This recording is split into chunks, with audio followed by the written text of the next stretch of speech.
beggar girl asks for a glass of water in a bar, but what the owner does leaves everyone speechless. Robert Johnson was wiping glasses with mechanical movements as the chatter of regular customers filled the air in his bar in downtown Denver. For 20 years, he had run the establishment with an iron fist, known for his cold business demeanor and refusal to give any favors or discounts. That's when the glass door slowly opened and a girl of about 6 stepped in with hesitant steps. Her clothes were dirty and torn, her curly hair disheveled, framing a thin little face that revealed days without a proper meal. "Mister, can you give me a glass of water?" the child asked in a weak voice, tiptoeing to the counter. The customers turned to watch the scene. Some whispered among themselves, others shook their heads in disapproval at the girl's presence in that place. Robert stopped what he was doing and looked directly into the child's eyes. Something strange happened at that moment. A feeling he couldn't explain took hold of his chest, as if a ghost from the past had just walked through the door with the girl. He stood frozen for a few seconds, studying every feature of that little face. "Of course," he replied, surprising everyone with a gentle tone no one there had ever heard. But instead of just serving the requested water, Robert began moving around the kitchen with an inexplicable urgency. He grabbed a deep plate, scooped a generous portion of rice, beans, a piece of roast beef, and vegetables. He completed the meal with a large glass of orange juice. "Wow, Mr. Johnson, what's this?" murmured Karen, a regular customer who had frequented the bar for 15 years and had never witnessed such an act of generosity. "It's really different," agreed Michael, another regular. "I've never even seen him give out a free snack." The girl's eyes widened as the tray was placed in front of her. Without asking, she began eating with a voracity that made it clear how long it had been since she'd had a decent meal. Robert watched her every movement, every expression, as if trying to solve a mystery. When she slightly turned her neck to reach for the juice, he saw something that made his heart race. A small, crescent-shaped birthmark right behind her left ear, identical to the one his late wife Jennifer had in the same spot. "What's your name, sweetheart?" he asked, trying to keep his voice steady. "Emily," she answered between bites. "But Grandma calls me Emmy." "And where do you live, Emmy?" "With Grandma Dorothy, in a little house near where there used to be a lot of kids before. Now it's all broken." Robert understood she was referring to the old city orphanage that had been shut down 5 years earlier. The area had become a place of irregular settlements and poor living conditions. "Is your grandma okay?" Dear listener, if you're enjoying the story, take a moment to like and especially subscribe to the channel. It helps us a lot as we're just starting out. Now continuing. The girl stopped eating, and for the first time, her little face grew sad. "She's sick. She stays in bed all day and sometimes says things I don't understand. Yesterday she cried a lot when we walked past here." "She cried? Why?" "I don't know. She always cries when she sees your bar, but she never tells me why. She just says some things are better for me not to know yet." Robert felt a tightness in his chest. That revelation unsettled him deeply, but he couldn't understand why. Since Jennifer had passed 7 years ago, he had shut himself off from the world, dedicating himself only to work. It made no sense for a stranger to cry at the sight of his establishment. "Emmy, would you like me to take you home, to meet your grandma?" "You'd do that?" she asked, with eyes shining with hope. "Of course. But first tell me, do you have a mom and dad?" The little girl's face closed up again. "Mommy became a star when I was born. Grandma always says that. And Daddy? Grandma says he didn't know I was going to be born, and that it's better this way." Every word from the child felt like a punch to Robert's gut. Had Jennifer left while pregnant? That was impossible. She had never mentioned a pregnancy. Or had she? He tried to remember the last months before the separation. Jennifer had been different, more emotional, crying over little things. He had blamed it on the relationship problems they'd been facing. His obsession with work and emotional coldness had created a chasm between them. "Mrs. Wilson, can you watch the counter for a few minutes?" he asked his longest-serving employee, who had worked there for 15 years. "Of course, Mr. Johnson," "But are you okay? I've never seen you like this." He didn't answer. He simply grabbed the car keys and held out his hand to the girl. "Come on, Emmy, I want to meet your grandma." The drive to the outskirts of town was silent. Robert was lost in thought while Emmy watched the scenery through the window. The farther they got from downtown, the more run down the buildings became. "It's there," the girl pointed to a small wooden house with broken asbestos shingles. "Grandma said if I didn't come back before dark, she'd worry." Robert parked and walked with Emmy to the door. What he saw shocked him deeply. The house was a tiny two-room structure with plywood walls and a dirt floor. Clothes hung on a makeshift clothesline swayed in the afternoon breeze. "Grandma, I brought a visitor," Emmy shouted as she entered. From the back room came a weak voice. "Who is it, sweetheart?" "A really nice man who gave me free food." Robert stepped inside and saw a woman around 70 years old, visibly frail, lying on a simple bed. When she saw his face, her eyes widened in terror. "No, it can't be," she murmured, trying to hide under the covers. "Good afternoon, ma'am. I'm Robert Johnson, owner of the downtown bar. Your granddaughter showed up there asking for water and I know who you are," she interrupted with a shaky voice. "Leave. Please, leave." "Grandma, why are you talking like that?" "He was nice to me," Emmy said, confused by her grandmother's reaction. "Mrs. Dorothy, I don't mean to intrude. I just came because I was worried about the girl's situation. If you need anything, a doctor, medicine—" "We don't need your help," she cut in, but her voice faltered. "We never have and never will." "But Grandma, he seems so kind." "Emmy, go play outside for a bit. I need to talk to this man." The girl left reluctantly. Once they were alone, Dorothy tried to sit up in bed, though visibly struggling. "Why did you come here? What do you want from us?" "Honestly, I can't explain it. Something about your granddaughter caught my attention. She has a birthmark." "Stop," Dorothy said, raising a trembling hand. "I don't want to hear it." "Did you know my wife, Jennifer?" Dorothy closed her eyes, and 2 tears rolled down her wrinkled face. "You have no right to be here, no right to ask about her." "I don't understand me." "You don't? Your wife came here pregnant, desperate, her heart shattered because her husband made it clear he didn't want kids, that he only cared about work and money." Dorothy's words were like knife wounds. Robert remembered several arguments with Jennifer about having children. He had always said it wasn't the right time, that they needed to be financially stable first. But the truth was, he just didn't want the responsibility. "Was she pregnant when she left me?" "She was. And you didn't even notice, so busy with your business." "Why didn't she tell me?" "Because she tried several times, and you always changed the subject or said a child would only bring work and expenses." Robert felt as if the ground had opened beneath his feet. Jennifer had tried to tell him about the pregnancy, and he hadn't even paid attention. How could he have been so blind? "Where is she now? I want to talk to her. I want—" Dorothy interrupted him with a sob. "Jennifer's been gone for 7 years, right after giving birth to Emmy." Robert's world collapsed. Jennifer had left not just him, but life itself, and he hadn't even known. Worse, she had tried to share the most important news a couple could have, and he had simply brushed it aside. "Emmy, is she your daughter?" "Yes, she is. But you lost the right to call her that the day you chose money over family." Robert sat on the floor of the small house, unable to process it all. He had a daughter. Jennifer had tried to tell him, and he hadn't listened. And now they were both suffering in poor conditions while he piled up money in an empty, lonely life. "I want to help. I want to take care of Emmy. I want—" "No," Dorothy said firmly, despite her weakness. "You had your chance. Jennifer waited, suffered, tried, now it's too late. But you're sick. The girl needs care, education, a father who loves her, not someone who'll take care of her out of obligation or guilt."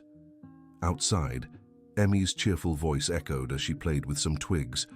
Robert watched her through the window and felt a pain in his chest like never before. That child was his daughter, living in conditions no child should endure. "Mrs. Dorothy, give me a chance. Let me prove I can be different. Even if I wanted to, I can't. I don't have much time left, and I need to make sure Emmy stays with someone who truly loves her." You didn't prove that with Jennifer. Why would you with her? Robert left that house a changed man. On his way back to the bar, his mind couldn't focus on anything else. Jennifer had died thinking he didn't love her. Worse, she'd been right. He had chosen work, money, ambition over love. When he reached the bar, Nancy immediately noticed his devastated expression. "Mr. Johnson, did something happen? You look terrible." "Nancy, do you remember Jennifer?" "Of course I do. Poor thing. She suffered so much in those last months before she left. She'd come here crying, saying she needed to talk to you about something important. She came here. When?" "Several times, but you were always busy with suppliers, bills, inventory. She'd wait and wait, but you never had time." Another stab. Jennifer had tried to tell him in person, and he'd ignored her. How many chances had he missed? "Nancy, do you know if she was expecting a baby when she left?" Nancy stopped what she was doing and looked straight at him. "Mr. Johnson, everyone knew. It was obvious. She even had morning sickness here at the bar. We thought you knew and didn't want to talk about it." "Everyone knew except me," he murmured, sinking heavily into a chair. "You never paid attention to her. Always had your head in business. Jennifer was a passionate, devoted woman, but she felt invisible around you." That night, Robert couldn't sleep. He rummaged through drawers, searching for anything that connected him to Jennifer. At the bottom of an old box of documents, he found some forgotten photos. One caught his eye. Jennifer was at a barbecue at a friend's house, wearing a blue dress that disguised but didn't completely hide a slightly rounded belly. On the back, a date, 3 months before she left. How had he been so blind, so deaf, so absent? The next morning, he couldn't focus on work. Every customer who walked in, every movement at the bar, everything reminded him of Emmy asking for water with those sad little eyes. He decided to go back to Dorothy's house, but when he got there, he only found neighbors. "Mrs. Dorothy got sick in the middle of the night," explained an elderly woman. "Her little granddaughter rushed to get us. We took them to the community clinic." Robert ran to the clinic and found Emmy sitting alone on a chair in the hallway, nervously swinging her little legs. "Emmy, how's your grandma?" "Hi, Mr. Johnson from the bar," she said with a sad smile. "Grandma's really sick. The doctor said some hard words I didn't understand. Can I stay here with you?" "You can. I'm scared." Robert sat beside the little girl and for the first time in years didn't think about work, money, or business. He just watched this brave child facing alone a situation that would be tough even for an adult. "Emmy, would you like to have a daddy?" "Everyone has a daddy," she answered thoughtfully. "But Grandma always said mine couldn't take care of me." "What if he wanted to learn how to? What if he regretted not taking care of you before?" "Then I'd be happy," she said simply. "But Grandma always gets sad when she talks about my daddy." "Why?" "Because she says he hurt Mommy a lot, that he didn't care about Mommy when she needed him most." Every word from Emmy was confirmation of his failure as a husband and as a man. Jennifer had needed him, and he had failed her completely. The doctor came out of the office with a serious expression. "Is someone responsible for Mrs. Dorothy Johnson?" "I am," Robert answered, surprising himself. "Her condition is serious. We need to admit her to stabilize her, but, well, the situation is delicate. And the little girl? She's my responsibility too." Dear listener, if you're enjoying the story, don't forget to like and especially subscribe to the channel. It really helps us who are just starting out. Now, continuing. During the days Dorothy was hospitalized, Robert took care of Emmy.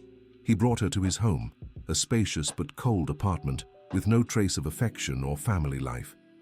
The little girl found everything strange: the big TV, the full fridge, the bathroom with hot water. "Why do you have so much stuff if you live alone?" she asked while exploring the apartment. "Because I thought these things were important. And they're not. Not as much as I thought." Emmy had a surprising way of asking deep questions. During dinner, she watched him eat in silence. "You always stay quiet like this." "What do you mean?" "At Grandma's house, we always talk during meals, even when there's not much to eat." Robert realized he had spent the last years eating alone in silence, just focused on finishing his meal to get back to work. "What would you like to talk about?" "About Mommy. Grandma always tells stories about her, but never about Daddy." "What would you like to know about your daddy?" "If he's nice like you." The innocence of the question shattered him. Emmy had no idea she was talking to her own father, yet she still thought he was a good person. "Emmy, what if I told you I know your daddy? Would you like to meet him?" "You really know him?" Her eyes sparkled. "Is he nice? Will he like me?" "I'm sure he'll love you, but he did some wrong things in the past." "What kind of wrong things?" "He didn't take good care of your mommy when she needed him.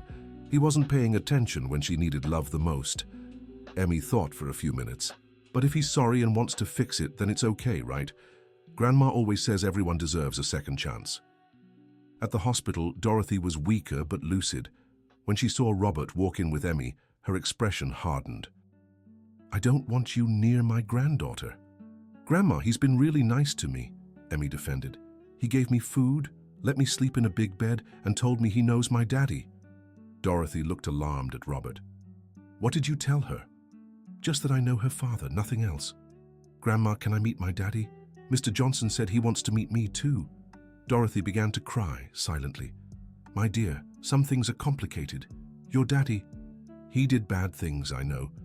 But if he wants to make it right, can't he try?" The wisdom of that 6-year-old was astonishing. Dorothy looked at Robert and saw something different in his eyes. He wasn't the cold, distant man who had abandoned her daughter anymore. "Robert, do you want to be Emmy's father out of guilt or love?" "At first it was guilt," he admitted. "But now, after spending these days with her, I realize it's love. A love I didn't know existed inside me." "How can I trust you? How can I be sure you won't abandon her like you abandoned Jennifer?" "Because I realized I lost the most important thing in my life by being a fool, and I won't make the same mistake twice." Dorothy watched Emmy playing carefree with a toy Robert had bought her. "If I agree, if I let you take care of her, do you promise to love her the way she deserves?" "I promise, with my whole life." "And your work? The bar? Will they still be more important than her?" "Never again. Emmy will always come first." But before Dorothy could answer, there was a complication. The hospital social worker appeared with a worried expression. "Sir, I need to clarify something. We received a report that you might be taking advantage of a minor in a vulnerable situation." "What do you mean?" Robert asked, alarmed.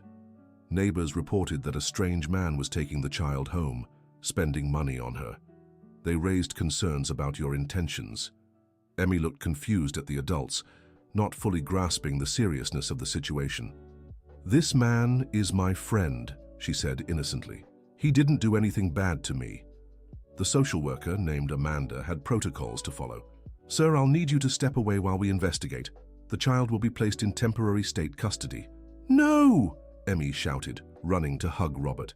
"He's nice. He's not a stranger." "Emmy, sweetheart, I'll fix this," Robert said, trying to stay calm. "It's just a misunderstanding." Dorothy, though weak, tried to sit up in bed. "He's the girl's father," she said with difficulty. "Do you have proof of that?" Amanda asked. "Not officially, but—" Dorothy hesitated. "Jennifer never listed the father's name on the birth certificate. She was too hurt. Then legally, he has no rights to the child." The situation was quickly getting complicated. Robert realized his past. His reputation as a cold and distant man was now being used against him. "I'll arrange a paternity test," he said. "Prove she's my daughter." "Daddy?" Emmy asked, hearing that word directed at Robert for the first time. Everyone fell silent. The little girl had understood. "You're my daddy?" she asked again, her eyes filled with tears. Robert knelt in front of her. "Yes, Emmy, I'm your daddy. And I'm so sorry it took me this long to know that." "Why didn't Grandma tell me?" Dorothy cried softly in bed. "Because I was afraid he wouldn't love you the way you deserve, my dear." "But he does love me," Emmy said, with a child's certainty. "I could feel it." Amanda watched the scene but still had protocols to follow. "Even if paternity is confirmed, We'll need to assess whether you're fit to raise the child. What kind of assessment? Emotional stability, financial security, and caregiving ability. We'll receive reports about your past, your reputation in the community. Robert realized he had built a reputation that now worked against him. He was known as a cold, self-interested man who never showed affection for anyone. In the following days, while waiting for the paternity test results and the social investigations, Robert discovered how the community truly saw him. Old clients, neighbors, employees, they all shared the same opinion. He was a man focused only on money. "Mr. Johnson was always odd," Karen remarked to other customers. "I never saw him show feeling for anything that wasn't cash." "True," Michael agreed. "Even with his wife he was cold. Poor Jennifer lived in sadness. And now he shows up with this child out of nowhere.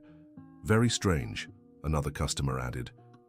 The conversations reached Robert's ears, and he realized how he had isolated himself from any genuine human connection. Worse yet, Emmy was being affected by the situation. At the temporary school where she had been enrolled, other children avoided her. "Why don't the other kids want to play with me?"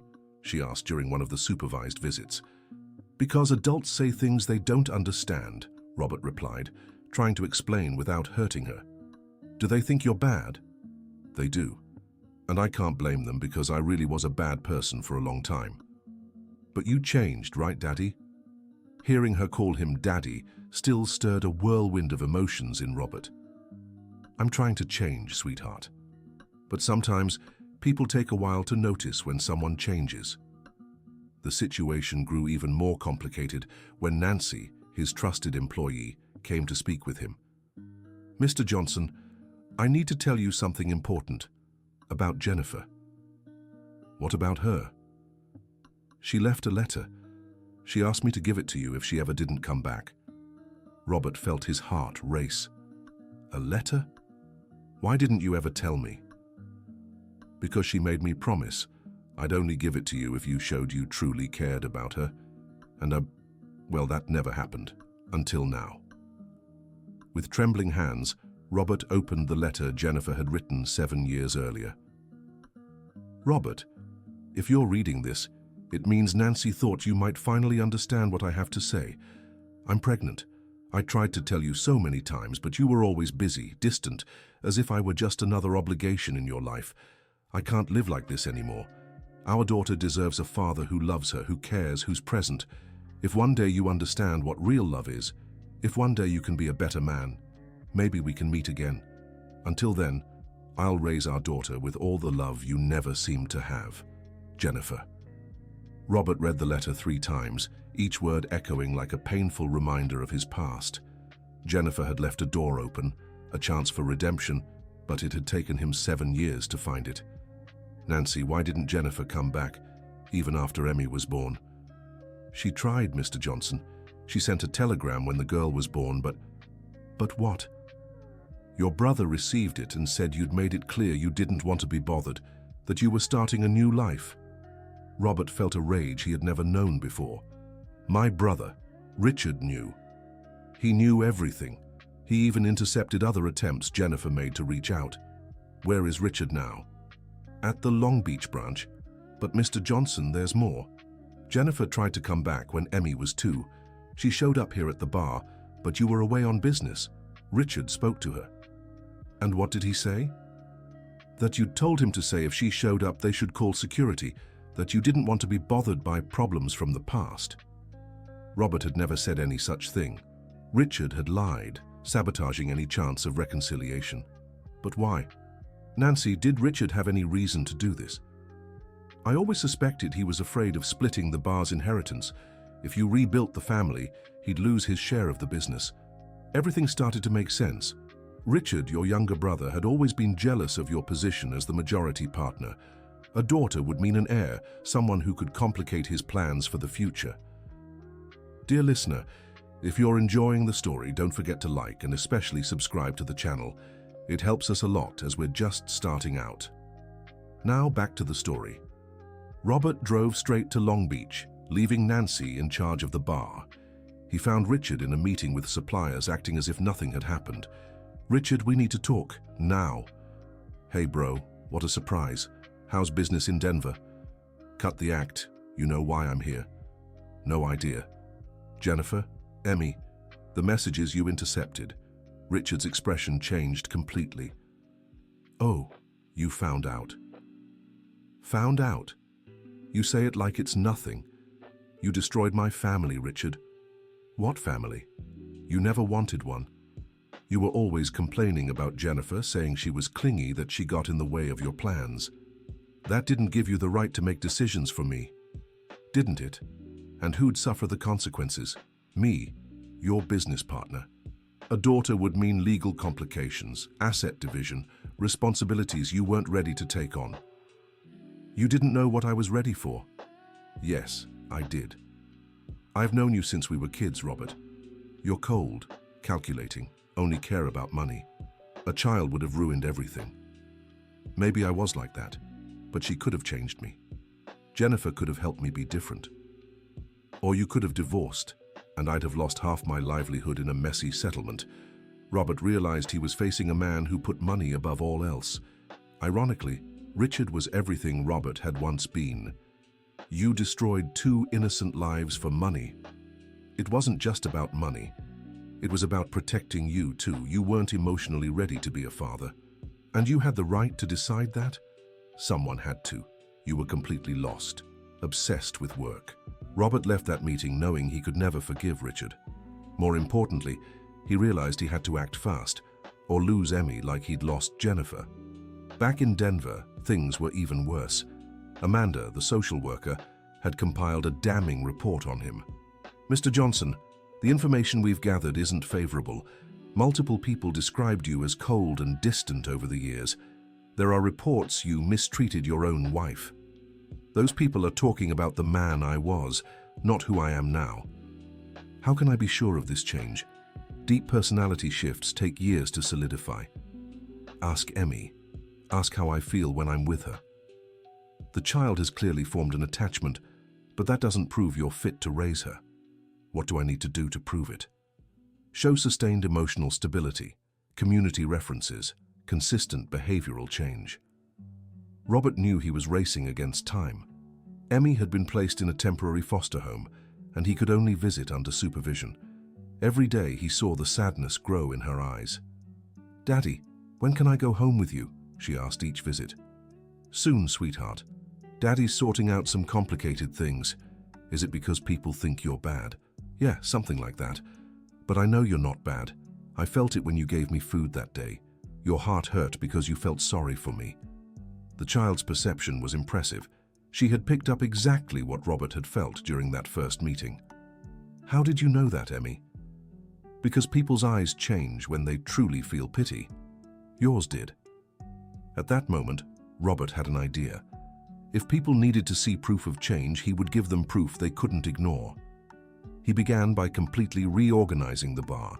Instead of a space focused solely on profit, he transformed part of it into a welcoming place for the community. He set up a small library, a corner for kids, and started serving free meals for those who couldn't afford to pay. "Mr. Johnson, what are you doing?" Karen asked, watching the changes. "I'm becoming the man my daughter deserves to have as a father." "Your daughter?" "Emmy. She's my daughter, and she's in a foster home because people think I can't take care of her." "But you're changing everything here." "I'm changing everything in my life. The money I used to spend on myself, I now want to spend on those in need. The time I dedicated only to work, I now want to use to serve the community." The changes were radical and drew attention. Robert hired 2 employees from a women's cooperative for those in vulnerable situations. He partnered with the local school to offer free tutoring. He created a program where underprivileged children could eat lunch for free. "I've never seen such a quick transformation," Michael remarked, now impressed. "The man seems completely turned inside out." "Do you think he's sincere? Or is he just putting on a show to get the girl back?" another customer questioned. "A show doesn't last this long," Nancy observed. "He's been like this for weeks. And look at the money he's spending. If it were just an act, it wouldn't be worth it financially." Robert's actions began generating positive ripples in the community. Local newspapers covered the bar's transformation. New customers appeared, drawn by the establishment's social mission. But the real test came when an elderly woman, Mrs. Thompson, showed up at the bar with her 3 young grandchildren. "Mr. Johnson, I heard you help children in need." "Of course, Mrs. Thompson. What do they need?" "My grandkids haven't been eating well since my daughter lost her job. My pension is small, and it's not enough for everything. Bring them here every day at lunchtime. They don't have to pay a thing." "But I can't accept charity." "It's not charity, Mrs. Thompson. It's community. One day, I might need your help too." Mrs. Thompson's story spread quickly through the neighborhood. Other families in similar situations began showing up. Robert turned no one away. Amanda, the social worker, started receiving positive reports about Robert's changes. "It's incredible," a neighbor reported. "The man was known as a tightwad, and now he's spending his own money to feed the neighborhood kids." "It might be a strategy to regain custody of the girl," Amanda considered. "A strategy that lasts 2 months and costs a fortune, that doesn't make sense." The decisive moment came when Dorothy was discharged from the hospital.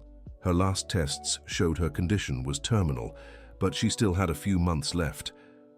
"I want to see the changes everyone's been talking about," she told Robert during a visit to the bar. Dorothy arrived leaning on a cane, visibly frail, but with eyes still sharp. What she saw completely surprised her. The bar was full of families. Kids played in the children's corner, while parents chatted at the tables. Volunteers helped with service. A bulletin board displayed photos of community outreach efforts. "My goodness," she murmured. "This looks like a whole different place." "It is a different place, Mrs. Dorothy, because I'm a different person." "And Emmy? How is she?" "Hurting. He wants to come home, but the social worker hasn't approved it yet." "You've really changed, haven't you?" "Emmy changed me. The love I feel for her made me realize I lived an empty life for 45 years. And if I die and leave her with you, can I be sure you won't go back to being the man you were before?" "Mrs. Dorothy, I can promise you one thing. I'd rather die than see my daughter suffer. And if being selfish again means she'll suffer, then I'll never be selfish again." Dorothy watched Robert serving a family of underprivileged children himself. She saw the patience with which he spoke to each one, the genuine care in his gestures. "Jennifer would be proud," she said, wiping a tear. "You think so?" "I'm sure of it. She always believed you had a good heart buried under all that work and ambition." She was right. It just took me too long to find that heart. That same week, Amanda made an unannounced visit to the bar. She wanted to observe Robert in his natural environment without him knowing he was being evaluated. What she witnessed was revealing. Robert was talking to a girl about 8 years old who had arrived crying. "What happened, Olivia?" he asked, crouching down to her level. "My parents fought again. My mom said she doesn't have money for my school lunch. How about if you bring your lunch from here every day? And if your parents want to talk about what's happening at home, they can come here too." "You'd do that?" "Of course, family is important. Sometimes parents just need a little help." Amanda watched Robert prepare a carefully made lunch for the girl and even add some extra treats. She saw how naturally he talked to her without rushing, with genuine attention. "Mr. Johnson," Amanda called, revealing her presence. "Amanda, what a surprise." "Can I talk to you?" "Of course. Olivia, can you go play with the other kids?" "You've shown significant changes," Amanda said, getting straight to the point. "Changes? In yourself, in your behavior, in your priorities." "Finding out I have a daughter changed everything for me, Amanda. I realize I wasted years of my life thinking money and work were the most important things. And now what's most important? Being a father Emmy can be proud of. Being a man who contributes positively to the community where she'll grow up. You understand these changes need to be permanent, right? A child can't be raised by someone who changes personalities depending on circumstances." "Amanda, can I show you something?" Robert took her to his office in the back of the bar. On the walls were dozens of drawings Emmy had made during supervised visits, letters she had written to him, photos of the moments they'd shared. "These remind me every day why I changed." It's not a forced or temporary change. It's a change that comes from the deepest love I've ever felt. Amanda examined the drawings. In every one, Emmy had drawn herself and Robert holding hands, always smiling. "Children are honest in their drawings," Amanda observed. "She really sees you as a loving father, and I truly love her as my daughter, more than I ever thought possible to love someone. Robert, I'll recommend custody be granted, but with monthly psychological checkups for the next 6 months. I'll accept any condition. I just want my daughter back." When Emmy found out she could finally go home with Robert, her joy was contagious. "Daddy, Daddy, Aunt Amanda said I can stay with you forever now." "Forever, sweetheart, we'll never be apart again." "And Grandma Dorothy? Can she stay with us too?" "Of course she can. We'll take care of her together." The transition was smoother than Robert had imagined. Emmy adapted quickly to her new life but kept her essential traits: generosity, concern for others, and the ability to find joy in simple things. "Daddy, can I help serve the kids at the bar?" she asked on the first day. "Of course, sweetheart, but why?" "Because it's nice when everyone is happy at the same time." Robert realized Emmy had inherited the best of Jennifer: natural compassion and joy in helping others. Dorothy, now living with them, watched the interaction between father and daughter with a mix of relief and melancholy. "Jennifer would be so happy," she often said. "Do you think she would forgive me?" Robert asked. "She already had, dear. In the letter she left, she talked about giving you a chance to change. She believed it could happen." "I miss her so much. I wish I could apologize. Wish I could say I understood everything she tried to teach me." "You are apologizing, Robert." Every loving gesture toward Emmy is an apology to Jennifer. Every moment you're a present father is a way to honor her memory. The following months were the most meaningful of Robert's life. He discovered joys he'd never experienced before, helping Emmy with homework, listening to her school stories, comforting her after nightmares, celebrating her small victories. "Daddy, why did you never remarry?" Emmy asked one day. "Because I never met anyone like your mother." "Do you still love her?" "I always will, and through you it feels like a part of her is still here with me." The bar had become a community landmark. Whole families visited, not just to eat and drink, but to take part in community activities. Robert organized workshops, talks, and support groups for single parents. "I never imagined this place could mean so much to so many," Nancy remarked. "Neither did I, but I've learned that when you do good, good comes back multiplied." "What about Richard? Didn't he try to interfere again?" "I offered to buy his share of the business. He took it right away. Now the bar belongs just to me and Emmy." "To Emmy? I registered her as my sole heir. Everything I build now is for her and future generations." The true proof of Robert's transformation came when Emmy's school held a career fair. Each child was to bring a family member to talk about their work. "Daddy, can you come to my school and talk about the bar?" "Of course, sweetheart, but what do you want me to say?" "Talk about how you help people, about how you taught me that sharing is better than keeping things just for ourselves." At the fair, Robert faced a classroom of 20 curious kids. "Kids, does anyone know what a bar is?" "It's where grown-ups go to drink," a boy shouted. "It can be that too," Robert smiled. "But our bar is different. It's a place where people meet, talk, and share problems and joys." "How so, mister?" a girl asked. "For example, when a family is struggling, they can eat at our bar for free. When a kid needs help with homework, there are volunteers there to help." "Why do you do that?" another boy asked. "Because my daughter, Emmy, taught me that helping others makes you happy inside." The kids turned to look at Emmy, beaming with pride. "Emmy taught you that?" the teacher asked, intrigued. "She did. She showed me family isn't just who lives in your house. Family is everyone you love and who loves you back." After the presentation, Emmy ran to hug Robert. "Daddy, everyone thought you were so cool." "Did you think so too?" "I always have, since the very first day." "How did you know you could trust me, Emmy?" "Because you really looked me in the eyes. Grandma always said you can tell a good heart by looking into someone's eyes." That afternoon, Robert fully understood the magnitude of his transformation. He hadn't changed just to get his daughter back or to please the social worker. He had changed because he discovered a version of himself that had always been there. waiting to be awakened by love. Dorothy, who had been with him every step of the way, began showing signs that her time was running out, but instead of sadness, she radiated a deep peace. "Robert, I need to tell you something important," she said one afternoon. "Of course, Mrs. Dorothy. I want you to know I can leave in peace. Emmy is safe, loved, and protected. She has a real father now. You're not going anywhere anytime soon." "Oh, but I am, dear, and it's okay. I got to see my granddaughter happy. I got to see you become the man Jennifer always knew you could be. Mrs. Dorothy, promise me something. Anything. Tell Emmy about her mother.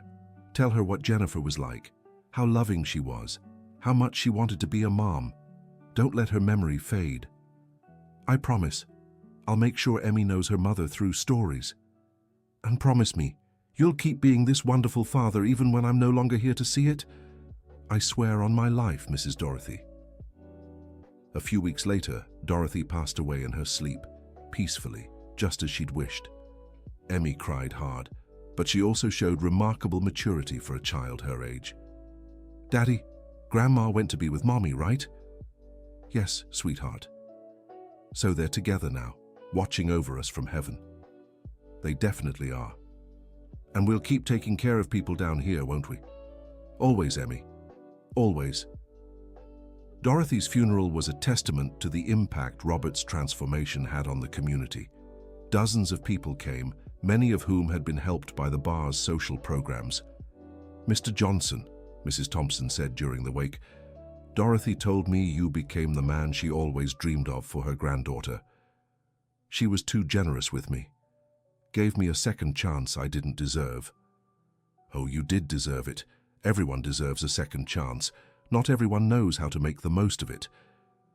After the funeral, father and daughter found themselves alone for the first time since Dorothy had arrived. It was a new beginning, just the two of them, but built on a solid foundation of love and trust.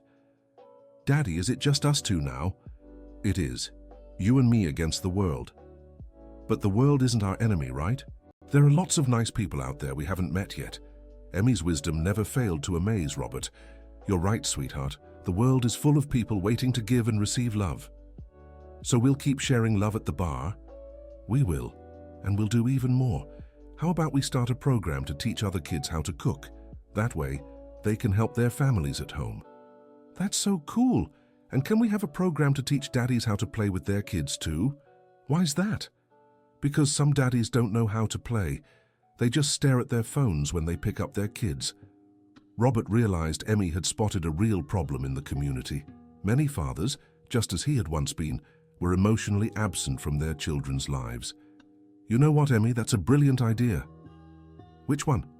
"Let's start a workshop for dads to learn how to play and talk with their kids." "And you'll teach it? But you just learned yourself." "That's exactly why I should teach it. Because I know how hard it is to learn and how important it is not to give up." In the months that followed, the bar expanded its social programs even further. The kids' cooking class was a hit, as was the support group for fathers. Robert discovered he had a natural talent for helping other men connect emotionally with their families. "How did you manage to change so much?" asked Jason, a participant in the group who was facing struggles similar to those Robert had once endured. "I realized work and money can buy comfort, but they can't buy love. And without love, life has no meaning. But it's hard to change after so many years of being one way. It's hard, but not impossible.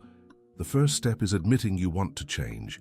The second is finding a strong enough reason to justify all the effort." "What was your reason?" "My daughter. She showed me a love so pure, so genuine, it made me want to be worthy of that love. What if I can't do it? What if my wife doesn't believe I can change?" "Then you keep trying. Real change takes time to be believed. But if you're consistent, if you truly show up differently every day, people will notice eventually." The conversations with other fathers made Robert reflect on his own journey. He had walked a path of redemption that seemed impossible just 2 years earlier. "Daddy," said Emmy one night as he tucked her in, "do you remember what you were like before you met me?" "I do, sweetheart." "Were you very different?" "Very different." I was a sad person, even though I didn't know I was sad. And now you're happy. Now I'm the happiest person in the world. Why? Because I have you, and because I've learned that being happy means making others happy too. Would Mommy be happy if she saw us now? I'm absolutely sure she would, my dear. Will I get to meet her one day? You already know her through stories, and when you grow up and have your own children, you'll teach them who Grandma Jennifer was. That way, she'll always exist in our hearts and in our family.